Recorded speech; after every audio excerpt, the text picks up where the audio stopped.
So, ladies and gentlemen, with that very informative presentation on what we can look forward to in the development of the research area, we move on to a much more technical talk, I believe, on pattern-based peptides of profiling of lung cancer patients by the Mandy TOF, MS and chemometrics analysis by Dr. Ghulam Musharraf. Dr. Musharraf is an associate professor in Hussain Ibrahim Jamal Research Institute of Chemistry. I believe that's in Karachi. Is that correct? Yes. He has over 51 research publications in reputed international journals. His current research is based on the utilization of modern mass spectrometric approaches as a powerful research analytical tool in proteomics and metabolomics studies for research of biosignatures in lung, oral and breast cancers screening, and optimization of algal oil in Pakistan, the algae for biodiesel production. I believe this is an offshoot of that particular product. It's like a byproduct, and we would be hearing from him the further details on these Pakistani agricultural products, which are commercially important plant extracts. Over to you. Thank you very much, Mr. Chair and Co-Chair, for kind introduction. First of all, I'm very thankful to KTU organizing committee for inviting me, and is very especially thankful for their kind hospitality. I'm really touched, in fact. So before moving to the technical details, I would like to introduce my center very briefly. And you can see at the bottom there are various buildings working under the umbrella of International Center for Chemical and Biological Sciences. And each building is working on a different discipline. For in the last one, that is the National Research Institute of Chemistry, is mainly focusing on the natural products isolation and characterization. And so far, we have identified several lead candidates who are in clinical trials, in fact, some of them. The second one is a building where our synthetic chemists are working, and normally they are synthesizing those compounds who have been isolated from the natural products, mainly the lead compounds. The third building is actually dealing with the molecular part of the isolated compounds, especially high throughput bioassay screening and all those things. The fourth building is actually a digital one where we have supercomputers and a high throughput culturing system in order to in silico screening of compounds in a quick manner or high throughput way to develop a new drug. So although my talk is very technical, I'll try to make it simpler because I can see there are a lot of students, so I'll try to make my presentation simple as much as possible. Actually, I've selected lung cancer because if you just look at lung cancer facts and figure, it's really very disturbing. Not only in third world country, but the developed country as well. I'm sure you won't be read this figure, but let me read for you. Because overall, in worldwide, the estimated death were reported around 951,000. So it's a huge number. Many people, especially male, are dying, especially related to cancer because of lung cancer. So these things really disturbing and very similar. In fact, a very bad figure in Pakistan because of maybe a bad smoking habit or rapid smoking habit. And in addition to that, if you just look the survival, you can see that especially if you just identify the cancer at their early stage, somehow you can save their life. But this is a drawback so far that mostly the cancer diagnosed at the late stages, and the technology available so far is not enough to correctly and absolutely identify the patient at their early stage. Or sometimes they are very very invasive and painful for the patient. So that's why we started to work on the lung cancer. But as you all know that since last 2 decades, the omics science is very in sciences. And especially after completing the human genome sequences, the people have moved towards the particularly proteomics and metabolomics side in order to elaborate the disease mechanism and how you can control the disease by probing the metabolomic or proteomics level. So the proteomics and metabolomics is also getting considerable attention because since last 2 decades, the considerable advancement made in analytical techniques as well as in bioinformatics section. So these two important groups makes life easier or make life easier for, especially for researcher, to investigate a complex biological samples like plasma or serum or tissue as well. As far as the biomarker concerned, they are very commonly used for the identification of various types of cancer.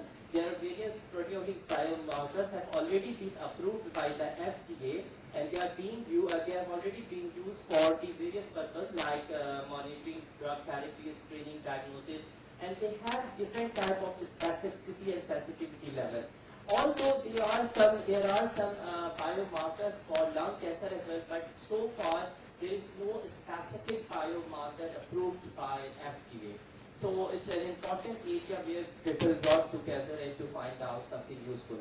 As far as the mass spectrometric technique concerned, I will try to elaborate a little bit more about this technique. This is a very specialized technique to analyze a complex biological system, because this technique offers you to analyze molecule at the attomole level concentration, which is really beyond the imagination. And as far as the biomarker concerned, mostly the biomolecules are in this range.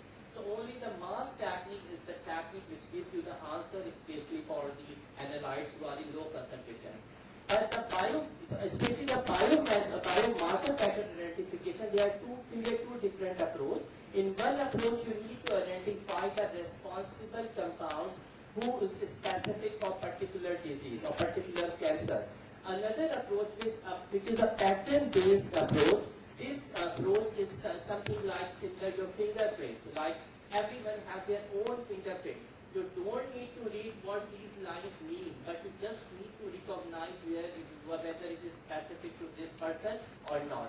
So this type of approach is known as a pattern-based identification, and this approach is really advisable, especially if you want to screen a large number of samples. So initially, my research group had started for the development of pattern-based biomarker identification, and it's a very quick and important step, especially for the sample preparation. This step must be smart enough to capture the right type of compounds to make the fingerprinting. Okay, so this is the most important step, and that really followed by the analysis using mass spectrometry. But before that, you need to have a control to match. Otherwise, you won't be able to find out the correct fingerprinting region. So, as far as the pattern-based fingerprinting concerned, you need to have a control in order to differentiate or to pick out the differentiated fields.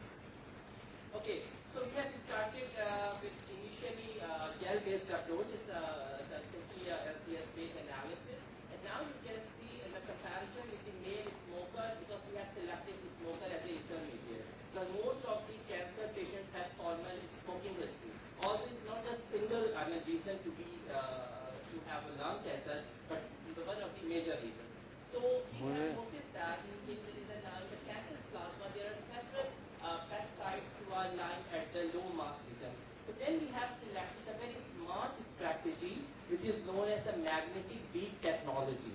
You know, the magnetic have power to attract. So these beads are very specialized beads. They have outer core of a particular chemistry who able to capture the peptides from the biological fluid. Okay, and with the help of magnet, you can just remove all those beads at the downside and remove all those unnecessary parts. So this is a very smart strategy to capture or to enrich the peptides from the biological fluid. And then definitely after adding some chemical, you can release out those peptides from the magnet bead. And these are the statistics which we have investigated. We have investigated 120 samples, 40 from the control, 40 from the smoker, and 40 from the lung cancer in order to make the statistically equivalent. Afterwards, this is a multi-instrument by which you can analyze peptides or a mixture of peptides in a very nicely and smoothly manner, because this technique offers you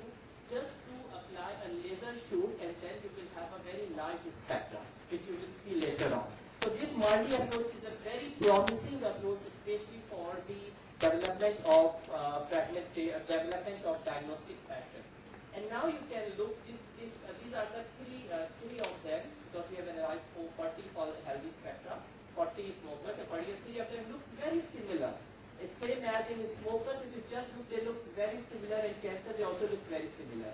Although they have similarity within the group, but have some differences which you can see by the naked eyes. But these are very complicated spectra. I mean, it's really hard to find out the differentiated pattern by using naked eye. So then you have to have a smart bioinformatics tool or chemometric analysis. Then you can pick out the useful peaks for to make them differentiate the groups. So now you can see, if you just look at healthy and smoker, this is a gel view. It's not so clear because of light, but anyhow, but these are the gel view by which you can see the differentiated pattern in terms of intensity, in terms of upregulation of a particular peak, or in terms of downregulation of a particular peak. So in this group, we have identified 148 peaks. As far as the smoker and cancer concerned, we have identified 120 peaks. Healthy and lung cancer groups, we have identified 141 peaks. And those peaks, we have identified, as I mentioned, large number, but out of them, for example, healthy and lung cancer, you can see we have identified 26 peaks who having p-value of 10 is to power minus 6. So now you can imagine that how specific those peaks are for the discrimination of the group. So these high p-value is really promising to differentiate the groups.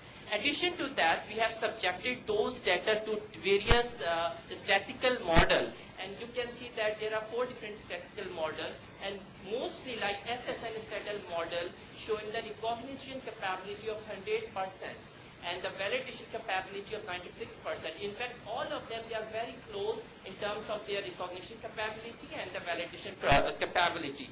So now you can see that how we differentiated the peak. So this is a peak actually which is a differentiative peak between the healthy and the lung cancer patients. And now you can see that this is really upregulated in a normal person, while in cancer it's really downregulated, and you can see very similar pattern in the gel view. And this is the box and whisker plots, and this is the ROC value which is really high, is around 0.99. So we have identified such type of peaks with very high statistical figures of merit. This is the most important figure because this will tell you the comparison between the healthy smoker and cancer. And this gel view, you can see the 40 spectra from the cancer, 40 spectra from the smoker, and the 40 spectra from the healthy person. And we have identified several peaks which showed not only the upregulation but the downregulation as well. Now you can see this peak is really, it's really a normal range in the normal side. It showed drastically reduced in the smoker side and further reduced to the cancer side. And these peaks, this type of pattern is really important if you want to identify cancer at the early stage. Because those types of peaks can tell you that the person is moving towards the lung cancer side after developing their cutoff values. So in this way you can develop identification, pattern-based identification of any type of disease. As far as this healthy smoker and cancer concerned, we have subjected all data to various chemometric analysis, and we found that the supervised neuronal network logarithm have able to identify the groups with 87% efficiency and recognized with 94.8% efficiency. So this is a diagram where you can find out the similarity of peaks between the groups and the differences. And as far as the all groups concerned, we have identified some common peaks as well. So each group can be linked to another group with the help of identified peaks. These are the ROC curves by which you can identify again the pattern with very high confidence level. But addition to that, after development of fingerprinting, we have subjected our developed model for the external validation. And as far as the external validation concerned, we have blindly labeled the samples where we have normal samples, smoker samples, and the lung cancer samples. We have just coded those samples, and after analysis, we subjected to our statically developed model. And that model, we were very happy to see the result, because that model identified lung cancer patient with 100% accuracy. So that is something which we want to develop, and luckily we found an excellent result as far as the developed model concerned. Very similar result with the normal person, but we have 60% identification from the smoker group. We also compared results from the reported data, and the data were very promising because a similar strategy was investigated with the ovarian cancer cell, and they didn't mention those peaks which we identified.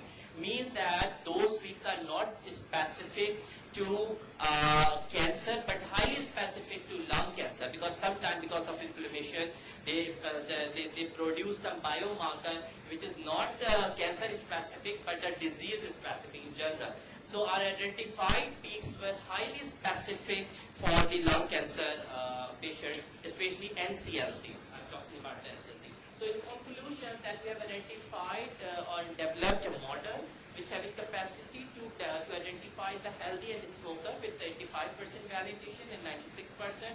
I must come to the last one, which is the healthy smoker and lung cancer.